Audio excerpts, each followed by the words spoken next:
सबसे पहले मैं आप सभी को छठ के महापर्व की ढेर सारी शुभकामनाएं देना चाहती हूँ। ये हमारे यहाँ का ढलता हुआ सूरज है जिसे अर्घ हम लोग देने के लिए अपनी छत पर आए हैं। मैं बेसिकली व्रत नहीं करती हूँ, लेकिन हमारी कॉलोनी में जो होता है मैं हर साल वहाँ जाती थी। बट इस बार मैं वहाँ नहीं जा पा रही हूँ, मेरी तबीयत बिल्कुल भी साथ नहीं दे रही है। और मैं पानी में खड़े होकर भगवान जी को अर्घ नहीं दे सकती हूँ, मेरी कंडीशन बहुत ज़्यादा ख़राब है। लेकिन फिर भी सूरज भगवान तो हर जगह है, तो मैंने सोचा चलो छत पे से ही उनके दर्शन कर लिए जाए, उनको अर्घ दे दिया जाए। और ये जो हमारे छोटू से गणपति बप्पा हैं, ये उत्कर्ष ने बनाए हैं क्ले से। और ये मुझसे ज़िद कर रहा था कि मम्मा इसे आप व्लॉग में प्लीज़ डालिए, मैंने इतने क्यूट से बनाए हैं। बट आप लोगों को भी मेरी तरह बिल्कुल भी समझ में नहीं आ रहा होगा, मुझे नहीं समझ में उतने आ रहे थे। और एक चूहा भी बनाया था, चूहा गणपति बप्पा से काफ़ी हेल्दी लग रहा है। और थोड़ा-सा उसने अपने से जो भी कुछ करता है तो बोलता है कि व्लॉग में शेयर कर दीजिए मम्मा, सबको अच्छा लगेगा, मुझे भी प्रोत्साहन मिलेगा। और ये है नेक्स्ट मॉर्निंग का, जब हम सुबह-सुबह सूर्य की पहली किरण को अर्घ देते हैं। उत्कर्ष को स्कूल जाना है, सो मैं उसे लेके ऊपर तो आ गई थी, बट मुझे तो सूरज भगवान की कोई किरण नज़र ही नहीं आ रही थी। ऊपर से कोहरा अलग दिख रहा था। और जहाँ तक मेरी तबीयत का सवाल है, तो मुझे लग रहा था कि मैं नीचे भागूं, वरना बहुत ज़्यादा प्रॉब्लम बढ़ जाएगी। मैं काफ़ी पहन ओढ़ के आई थी, शॉल वगैरह सब ओढ़ के आई थी। बट मुझे यहाँ पे सूरज भगवान नहीं नज़र आ रहे। इवन उत्कर्ष के स्कूल चले जाने के बाद सूरज भगवान जी मुझे नज़र आए थे। सो हमने वही घर में छत पे ही उनको अर्घ दे दिया। और सूरज भगवान इतने अच्छे हैं कि उनको बस केवल हाथ जोड़ के प्रणाम कर लो तो भी वो प्रसन्न हो जाते हैं। Hello everyone, welcome to my channel. दोस्तों, मेरे चैनल में आप सभी का स्वागत है और जो न्यू सब्सक्राइबर हैं उनका हार्दिक अभिनंदन है। दोस्तों, कैसे हैं आप सब? मैं अंकिता जबलपुर से कर रही हूँ आप सबका स्वागत। बहुत दिनों बाद जो है अपनी थोड़ी सी खुली हुई आवाज़ के साथ मैं फिर से आ गई हूँ। मेरी तबीयत बहुत बहुत बहुत ज़्यादा भारी हो गई थी। क्या हो गया था कांट एक्सप्लेन, शायद मेरा साइनस बहुत ज़्यादा बढ़ गया था, क्योंकि ये पोर्शन मेरा बहुत फ्लपी था, बहुत ज़्यादा शाइनिंग थी। इतना कि मैं क्या बोलूँ, ऐसा मन करता था इसे कैप्चर कर लूँ, लेकिन उसे कैप्चर करने के चक्कर में जो बाकी की चीज़ें कैप्चर होती जो मुझे एम्बेरस फील कराती, तो मैंने उसे कैप्चर नहीं किया। लेकिन ना बहुत ही ब्यूटीफुल सा आई मेकअप हुआ होता है जब मेरा साइनस रहता है। इतना सुंदर तो कभी हमने कभी मेकअप में भी नहीं किया होगा। खैर छोड़ो, इस टाइम थोड़ा सा डाउन है। और पता है, जो मेडिसिन मैं हमेशा आप लोगों के साथ शेयर करती हूँ, जो कफ वगैरह बहुत ज़्यादा मेरे को प्रॉब्लम हो जाती है, कभी कभार बहुत ही ज़्यादा एक्सट्रीम पे पहुंच जाता है, तब मैं उस मेडिसिन का यूज़ करती हूँ। वो मेडिसिन मार्केट में ही नहीं मिल रही थी, यानी कि मैं इतना परेशान हो गई। मैंने इतनी तरह की चीज़ें खाई, मैंने सोचा चलो इससे कंट्रोल हो जाए, इससे कंट्रोल हो जाए, लेकिन कोई भी चीज़ सूट नहीं हुई। फाइनली जब पूरी तरह से तबीयत बहुत ज़्यादा बिगड़ गई, तब वो मेडिसिन ढूंढी गई। स्पेशली एक दिन पूरा उस मेडिसिन के लिए स्पेंड किया गया, तो पता चला कि कंपनी ने उसे बनाना बंद कर दिया और उसकी जगह पे कुछ दूसरा कुछ लॉन्च किया। तो वो दूसरी चीज़ भी मेरे पास आई, और सडनली जिसके पास स्टॉक में पड़ा था उसने वो एक दो पत्ते दे दिए, तो मैंने सारे के सारे मंगा लिए। क्योंकि अभी ठंड का मौसम है और ये बार बार चीज़ें होंगी, क्योंकि इस समय एक विचित्र टाइप की ठंड है।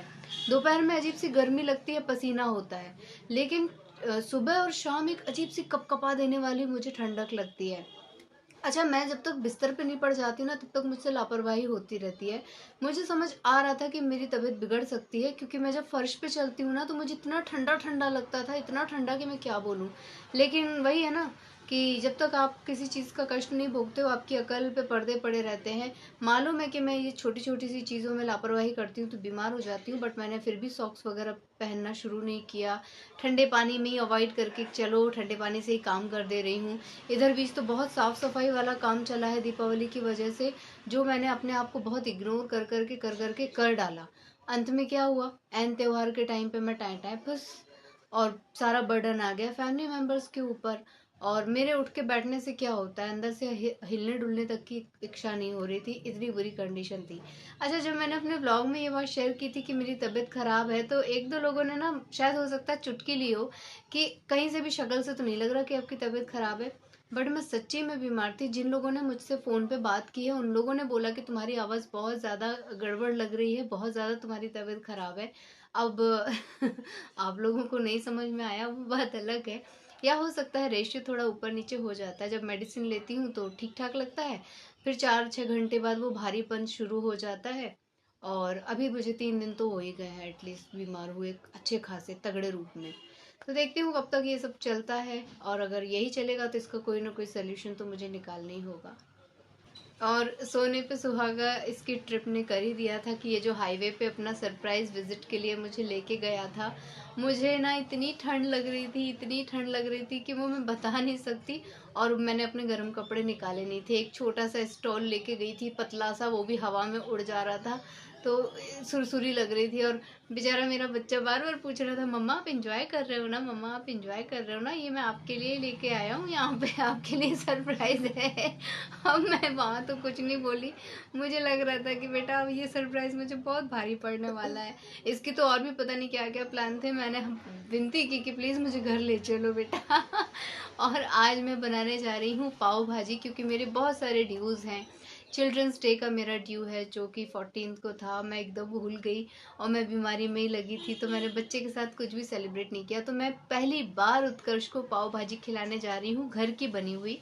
सारा सामान मैंने मंगा लिया है और मैं वो तैयार कर रही हूँ। और पूरी फुल रेसिपी आप लोगों के साथ शेयर नहीं करूँगी, लेकिन थोड़ा सा कुछ तो आपके साथ भी शेयर करूँगी। कलर वगैरह देख के बताइएगा कि कैसा लगता है। मेरे मुंह में अभी भी पानी आ रहा है, क्योंकि मुझे खुद से बहुत खाने की इच्छा हो रही थी पाव भाजी। और मैंने सोचा कि चलो त्योहार में इतना सब कुछ खाया है, थोड़ा सा और खा के देखते हैं, फिर बीमार तो अपन है ही भाई। दोस्तों इसी के साथ मैं अपना व्लॉग एंड कर रहा हूँ और मैं पाव भाजी खाकर आपको बताऊंगा क्या बताऊंगा?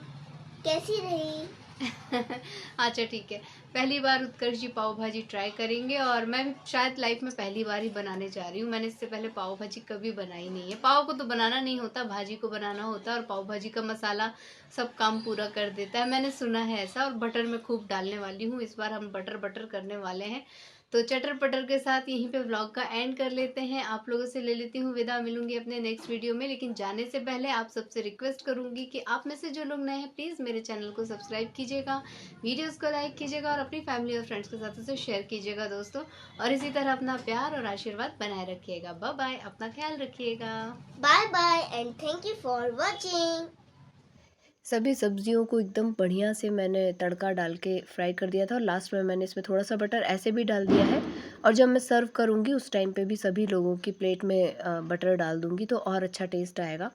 बन में तो हम लगाते ही हैं, बटर लगा के ही सेक करते हैं, लेकिन अलग से अगर इसमें भी डालो तो बहुत अच्छा सा फ्लेवर आता है। इस बार हम लोग खुले हाथ से बटर खा रहे हैं, आगे फिर डाइटिंग चलेगी हमारी। और कुछ इस तरह का आपको कलर देख के समझ में आ रहा होगा कि कैसी बनी है। मेरे हिसाब से तो ठीक बनी थी, क्योंकि मैंने तो पहली बार बनाई है। और कुछ सुधार उधार की ज़रूरत होगी तो नेक्स्ट टाइम फिर ट्राई करूँगी। और ये ना रोटी के साथ भी बहुत अच्छी लग रही थी, थोड़ी सी बच गई थी तो हम लोगों ने अगले दिन उसे रोटी के साथ खाया और चावल के साथ खाया। Oh my God! इतना यम्मी लग रहा था कि मैं क्या ही बोलूँ। सो अपनी तारीफ़ मैं खुद कर रही हूँ।